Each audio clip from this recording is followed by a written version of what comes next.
মমতা বন্দ্যোপাধ্যায়ের বদনাম করলে বাড়ির মা বোনদের বিকৃত ছবি দেওয়ালে টাঙিয়ে দেওয়া হবে বলে হুমকি দিলেন অশোকনগর কল্যাণগড় পুরসভার কাউন্সিলরের স্বামী।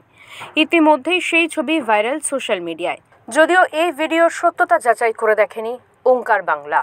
এই ভিডিও পোস্ট করে সুকান্ত মজুমদার দাবি করেছেন, মুখ্যমন্ত্রী বিরোধীদের শায়েস্তা করার নিদান দেওয়ার পরই বেলাগাম হয়েছে তৃণমূল নেতারা।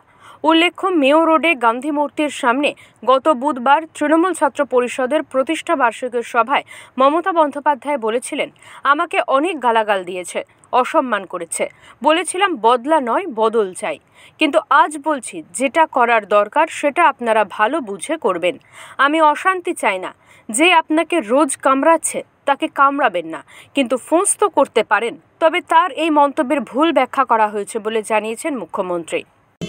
মমতা বন্দ্যোপাধ্যায় বলেছেন একটু তো ফোর্স করতে। আমরা যদি ফোর্স করে আগামীকাল বাড়ির দেওয়ালে গিয়ে আপনার মাকে এবং বোনকে উৎসাহ সাজিয়ে যদি আপনার দেওয়ালে টানিয়ে দিয়ে আসি, পর্দা খুলে দরজা খুলে ওই পোস্টারটা আপনি খুলতে পারবেন না।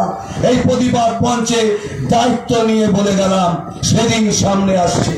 সকালবেলা উঠে দেখবেন যে মমতা বন্দ্যোপাধ্যায়কে ফেসবুকে আপনি ব্যক্তি কুৎসা করছেন, যে মমতা বন্দ্যোপাধ্যায়কে চরিত্র নিয়ে গালাগালি করছেন, আপনার বাড়ির দরজায় গিয়ে আপনার মা বোনকে বিকৃত ছবি করে আপনার বাড়ির দেওয়ালে টানিয়ে দিয়ে আসবো। শুনে রাখবেন, আজকে দাঁড়িয়ে বলে গেলাম, সাবধান হয়ে যান। রাজপথে তৃণমূল কংগ্রেস ধৈর্য নিয়ে বসে আছে। আমরা যদি একটু পাড়ায় পাড়ায় সন্ধ্যে সকালবেলা একটু ফোর্স করি, পারবেন তো বাড়ি থেকে বেরাতে? সুকান্ত চট্টোপাধ্যায়ের রিপোর্ট, ওঙ্কার বাংলা।